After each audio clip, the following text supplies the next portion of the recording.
Voilà pour les titres de cette édition. Merci de nous rejoindre pour le 20h sur la télévision togolaise. L'examen pour l'obtention du brevet d'études de premier cycle BEPC a pris fin hier vendredi 6 juin sur toute l'étendue du territoire national. En visite à l'intérieur du pays pour se rendre compte du déroulement des épreuves, le ministre Forum Ganawe a fait d'une pierre deux coups. Il s'est rendu sur certains chantiers de construction de bâtiments dans le cadre du PERI, entendez, projet éducation renforcement institutionnel. À Kara, la correspondance de Nestor Mozo. Les écoles primaires publiques d'Akaïde et d'Agwasoda dans le canton d'Awenjilo et de Tchandeda dans celui de Tchangbade sont celles qui ont reçu la visite du ministre des enseignements primaires et secondaires dans la préfecture de la Kouza. Au titre du PERI, projet éducation et renforcement institutionnel, des bâtiments scolaires sont en construction dans les établissements visités pour permettre aux élèves de quitter les appartements pour étudier dans de meilleures conditions. En effectuant ce déplacement, le ministre a voulu avoir une idée de l'état d'avancement des chantiers. Nous avons visité le village d'Akaïde où la réception provisoire a eu lieu et globalement nous étions assez satisfaits du fait que le travail est terminé dans les délais. Autant nous étions satisfaits là-bas, autant nous pensons que ici sur ce chantier de Agwasoda, l'entrepreneur accuse un retard dû au manque de matériel nécessaire. Notre tournée se situe justement dans ces visites de chantier pour faire en sorte que les délais qui ont été négociés puissent être respectés. Le projet éducation et renforcement institutionnel a démarré en 2011. Au niveau de la région de la Kara, 39 bâtiments scolaires ont été prévus par le PERI. Sur le plan national, le projet a envisagé la construction de 815 salles de classe, soit plus de 270 bâtiments. Le PERI est soutenu par le Partenariat mondial pour l'éducation qui vient en aide aux pays dont les politiques nationales de l'éducation répondent aux standards internationaux. 2 jours après la présentation de leur grand rapport annuel, les forces armées togolaises reçoivent un coup de pouce pour l'amélioration de leurs actions de défense. L'aide constituée de plusieurs dizaines d'engins du génie militaire et de matériel roulant émane de la Chine, qui concrétise ainsi les accords de coopération dans le domaine de la défense entre les deux gouvernements. Florence Kwekpas et Edem se supportent pour le compte rendu. La coopération Chine-Togo est au beau fixe. Et c'est les forces armées togolaises qui viennent de bénéficier des fruits de cette relation bilatérale. Le général de brigade Abalo Félix Kadanga, chef d'état-major général de FAT, a réceptionné pour le génie militaire togolais des dizaines d'engins offerts par la République populaire de Chine à travers son ministère de la Défense. Près de 3 milliards de francs CFA. C'est la valeur de ce matériel roulant qui va permettre au génie militaire togolais de participer activement au projet de développement du pays. Il s'agit des matériels d'une unité de génie qui compose, il y en a des, comme vous l'avez vu, il y a des camions, des camionnettes, des pick-up et aussi d'autres engins. J'espère que cette unité de génie pourra aider les efforts de l'armée togolaise dans sa lutte contre les inondations, les sécheresses naturelles, ainsi de suite. Avec ce matériel, l'armée togolaise pourra véritablement renforcer son unité de génie militaire pour ainsi accroître ses activités au profit de la population. Et c'est l'expression de reconnaissance qui semble se dessiner ici sur les visages. Vous n'êtes pas sans savoir qu'il y a 2 jours, le chef de l'État a décidé une réforme, une réorganisation de l'outil de défense et de sécurité.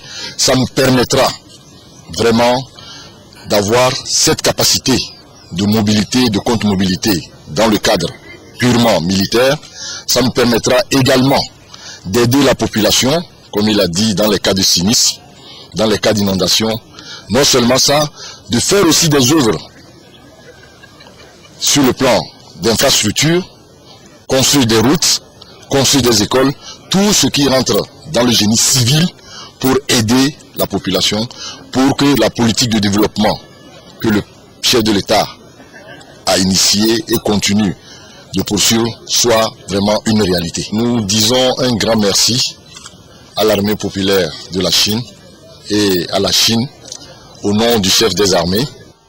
Et pour faire les choses au complet, l'armée populaire de libération de Chine a envoyé un groupe de techniciens militaires afin de former le personnel du génie militaire des FAT sur la manipulation et la maintenance des engins. Le transfert de technologie sera fait dans 6 mois. À part ces engins de génie militaire, d'autres matériels pour des opérations de maintien de la paix ont été remis aux FAT. Ils seront convoyés dans les prochains jours au Mali et en Côte d'Ivoire pour appuyer les contingents togolais en mission dans ces pays. La Chine a accompagné tout ce matériel de pièces de rechange. Et l'autre grande mission des forces armées togolaises est la lutte contre la prolifération des armes de destruction massive. Une lutte menée sur un front plus large par le Centre des Nations Unies pour le désarmement. Il a réuni cette semaine les experts concernés par la question. Des précisions avec Komo Oyode.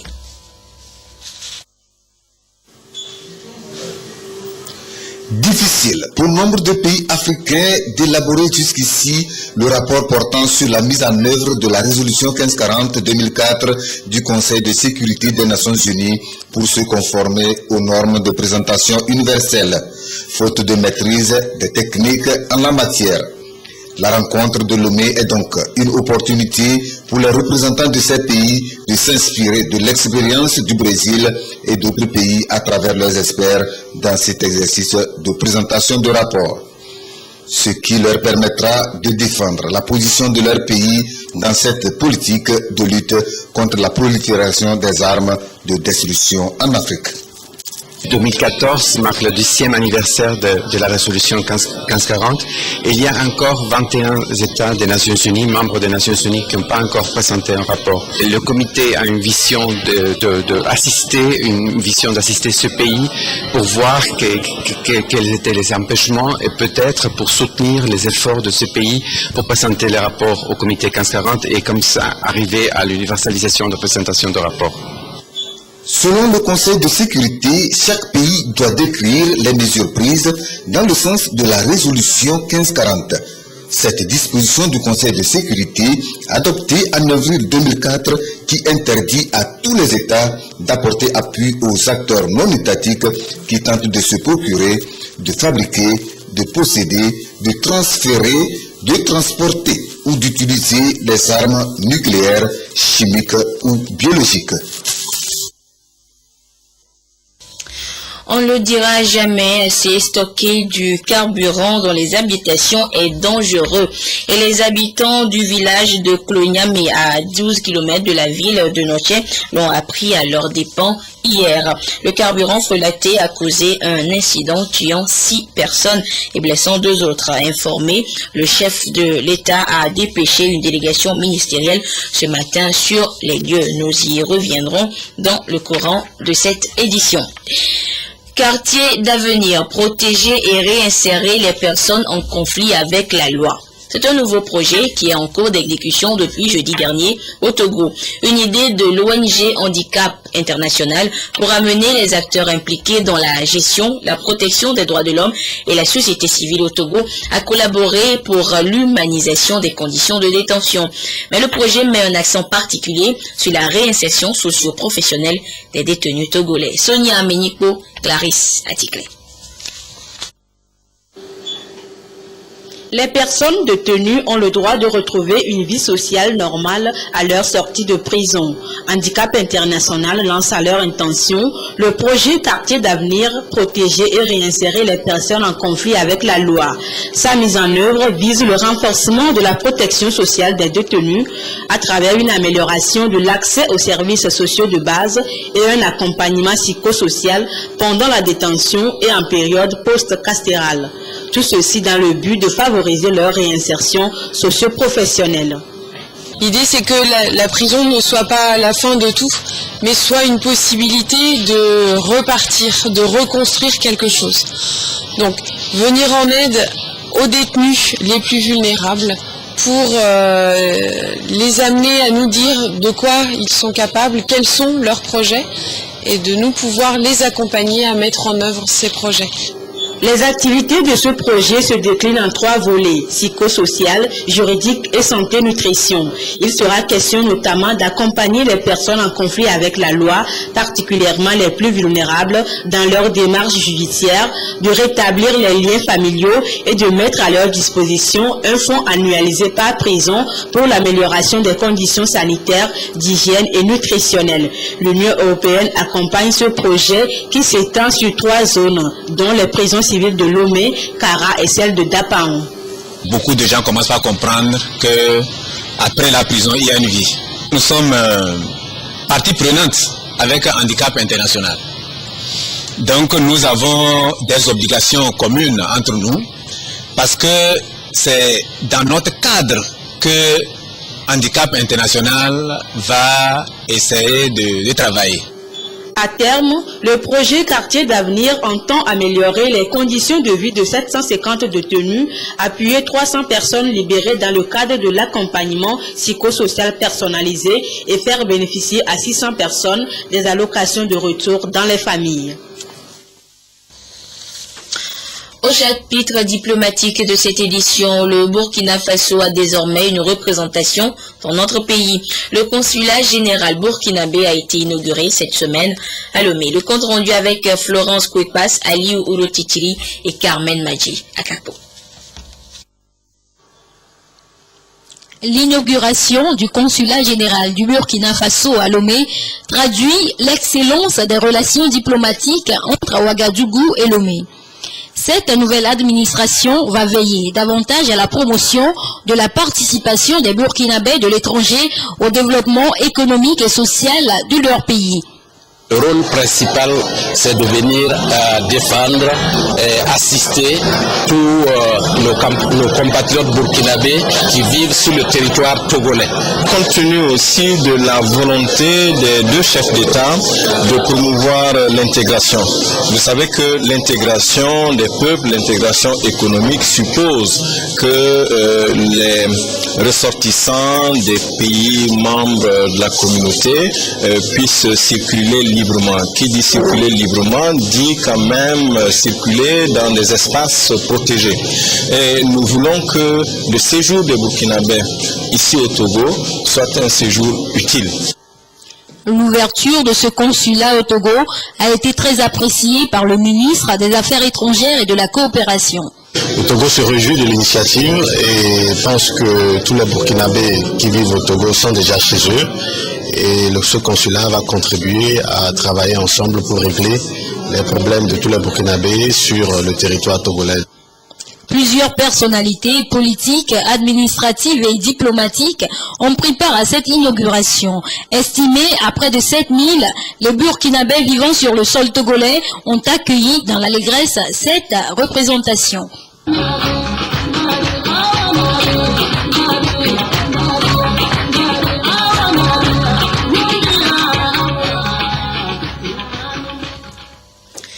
Pour faire face aux besoins énergétiques de plus en plus croissants, le gouvernement togolais avait mis sur pied le PURIS, dont l'une des composantes est la mise à la disposition des consommateurs togolais de lampes économiques.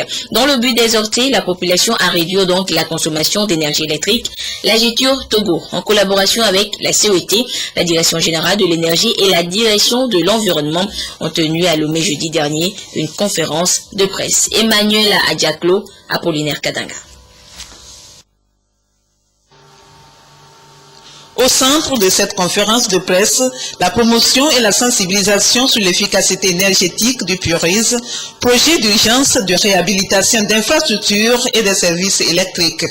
Organisé conjointement par la GETUR, la CET et d'autres acteurs concernés par le projet, il s'est agi au cours de la rencontre avec les hommes de médias de faire le point de la phase pilote des opérations de distribution des lampes économiques aux abonnés de la CET.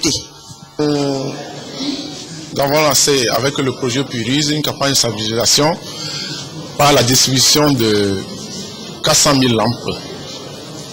Et il y a eu une phase pilote où on a distribué 15 000 lampes. Vous amenez une lampe à incandescence et on vous la remplace par une lampe à basse consommation. Et ensuite, il y a eu la phase de déploiement, ce qui a permis donc d'écouler une bonne partie, 400 000 lampes. Et pendant cette campagne, nous avons eu à mesurer l'efficacité des lampes en choisissant un échantillon de clients, des clients qui consomment essentiellement à partir des lampes. Bilan satisfaisant selon les promoteurs qui cependant invitent tous les consommateurs à une prise de conscience pour une meilleure gestion de l'énergie. Le problème d'énergie est un problème mondial. Parce que, comme on l'a dit, d'ici 2050, en tout cas d'ici 50 ans, la consommation va doubler.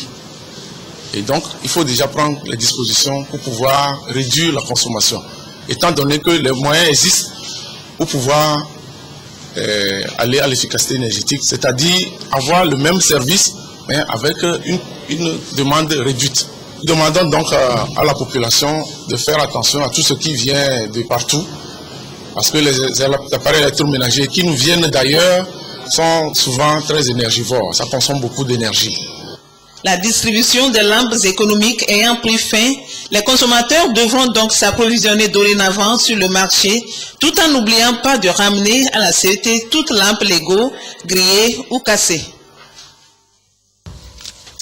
Santé à présent, il est difficile, voire impossible, de concevoir un système de santé sans médicaments.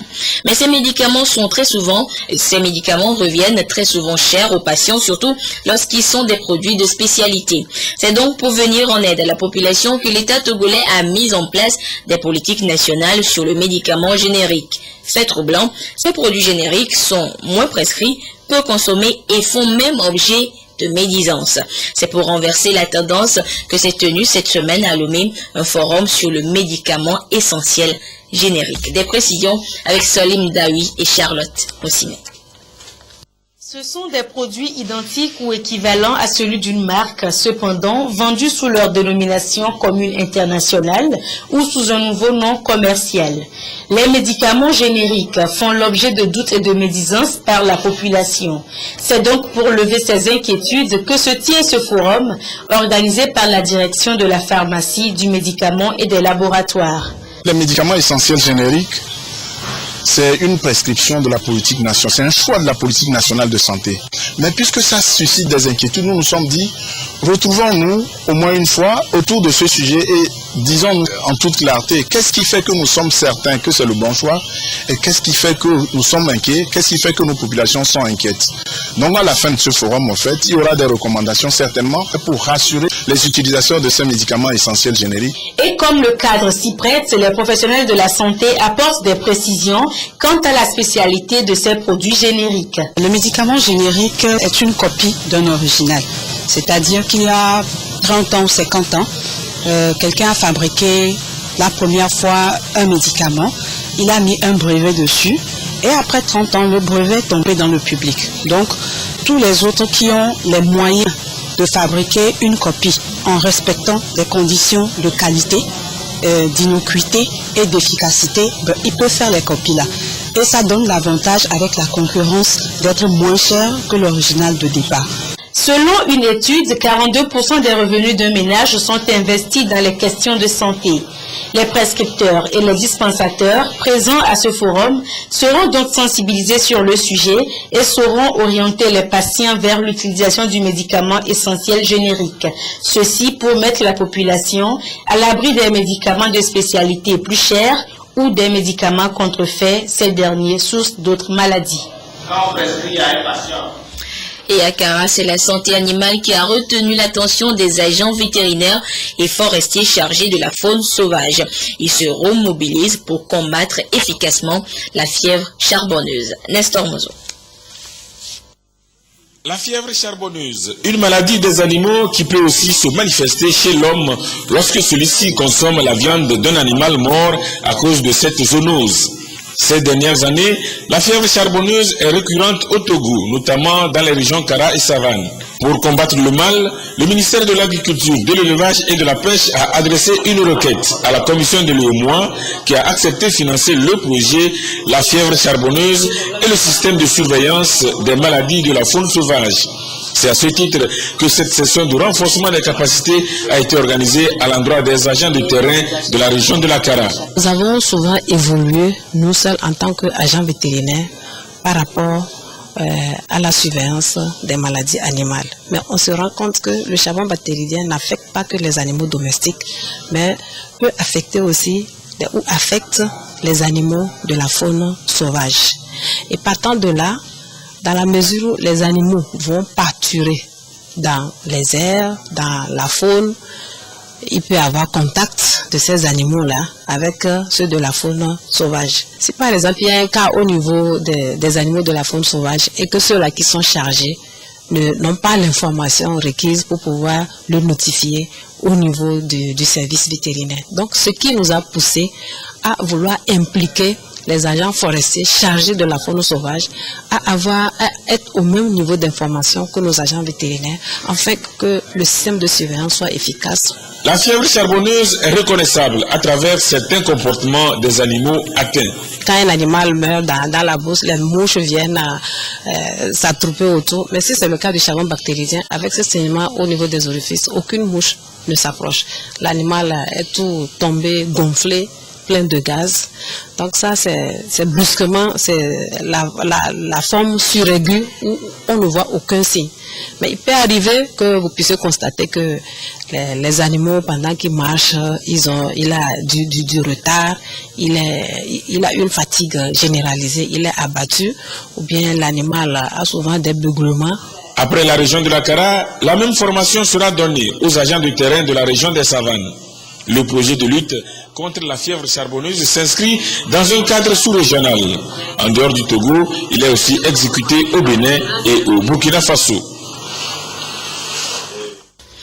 On en vient à cette actualité, je vous l'annonçais, on ne le dira jamais assez. Stocker du carburant dans les habitations est dangereux. Les habitants du village de Klonyamé, à 12 km de la ville de Noché, l'ont appris à leurs dépens hier. Le carburant frelaté a causé un incendie, tuant 6 personnes et blessant 2 autres. Et informé, le chef de l'État a dépêché ce matin une délégation ministérielle sur les lieux. Le compte rendu avec Gérard Lagoudou et Eden Soussoupa.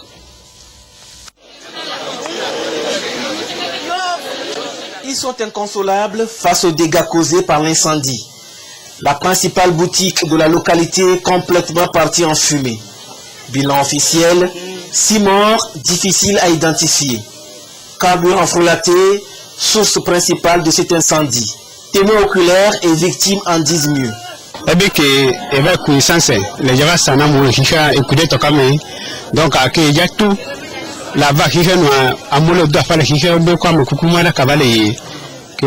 Lorsqu'il ramenait de l'essence dans le seau, il était distrait. Le seau a heurté un tabouret vers la femme du boutiquier qui faisait la cuisine. Donc,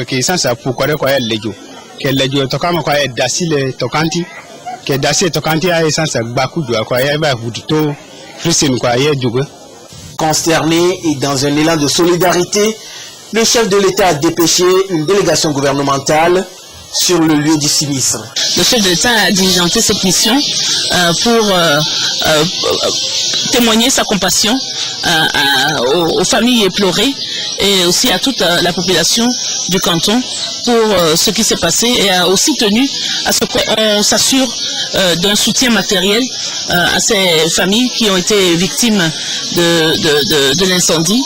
Et nous avons aussi eu à visiter l'un des blessés ici à l'hôpital de Noché pour lui souhaiter un prompt rétablissement et pour nous assurer que les dispositions étaient prises pour assurer que la guérison se passe bien et rapidement.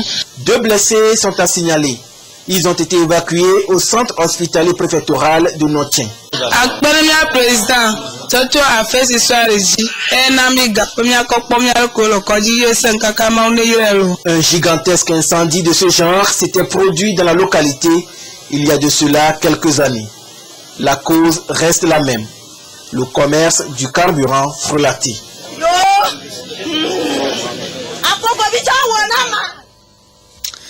Au Burundi, c'est le paludisme qui fait rage. 50 000 cas ont été recensés depuis le début de cette année 2014. Et vous allez le voir, l'une des raisons de ces cas élevés serait le fait que les populations utiliseraient les moustiquaires comme des filets pour l'élevage et la pêche. Regardez.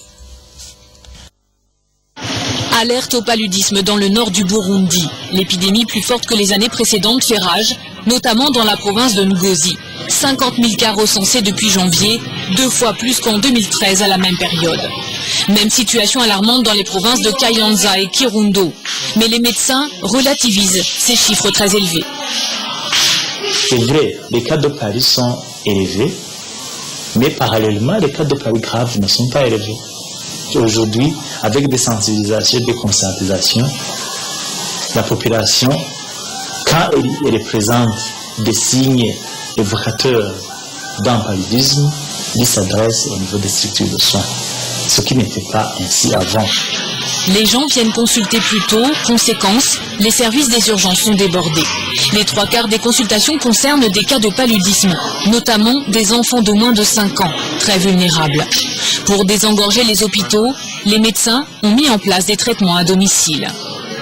Ça nécessite beaucoup de suivi, mais quand même on est en train de voir qu'il y a une amélioration par rapport à la prise en charge précoce du paludisme. Le traitement donné aussi bien à l'hôpital qu'à domicile est une combinaison d'artesunate et d'amodiaquine. 6 cachets suffisent en théorie à soigner le patient. Pourtant, certains malades affirment que ces médicaments ne leur font aucun effet. Ce traitement, même si on le prend, il reste inefficace. On va à l'hôpital, on nous examine, mais après, on nous donne des médicaments qui sont sans effet contre le paludisme. Trop tôt encore pour conclure que le paludisme résiste à ces traitements. Des tests d'efficacité doivent être réalisés. En attendant, le meilleur rempart contre l'épidémie, c'est la moustiquaire. Utilisée au-dessus des lits, rappellent les médecins, et non comme filet pour l'élevage ou la pêche. Une distribution massive de moustiquaires est prévue ces jours-ci dans les provinces nord pour aider ces populations déjà accablées par la sécheresse et la malnutrition. Sport au Togo, à Kara, le stade municipal accueille depuis ce matin la 7e édition du tournoi des clubs de Gaillard. Dénommé Tournoi des retrouvailles, cette compétition des vieilles gloires du football a réuni cette année 10 clubs venus de plusieurs localités du pays et prend fin demain. De Kara, notre envoyé spécial Jean Kofi est dédié.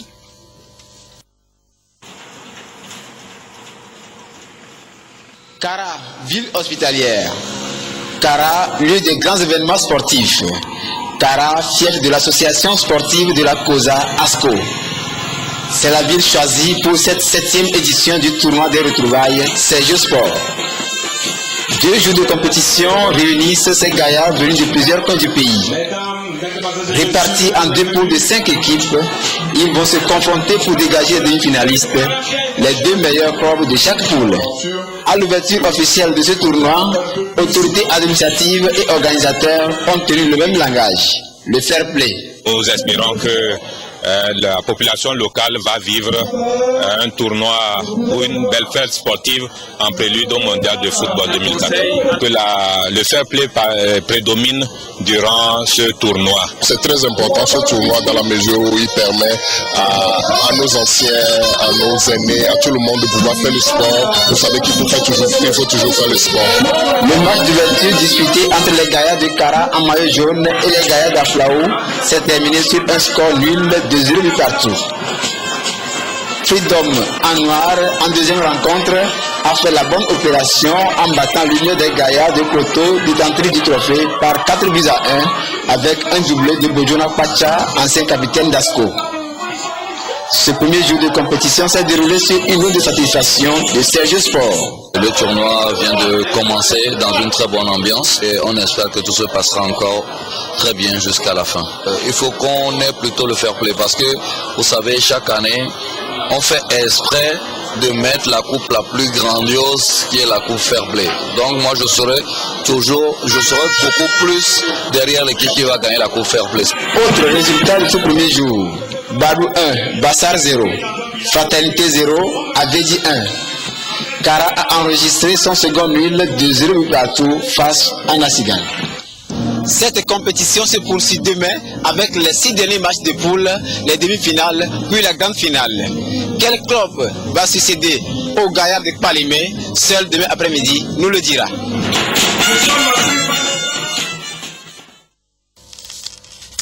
Merci Jean et Dédi et rendez-vous donc demain à Kara. Et ainsi se referme ce journal. Merci à vous qui l'avez suivi ou que vous soyez grâce à la télévision togolaise, notamment du côté de Henan en Chine. Au revoir.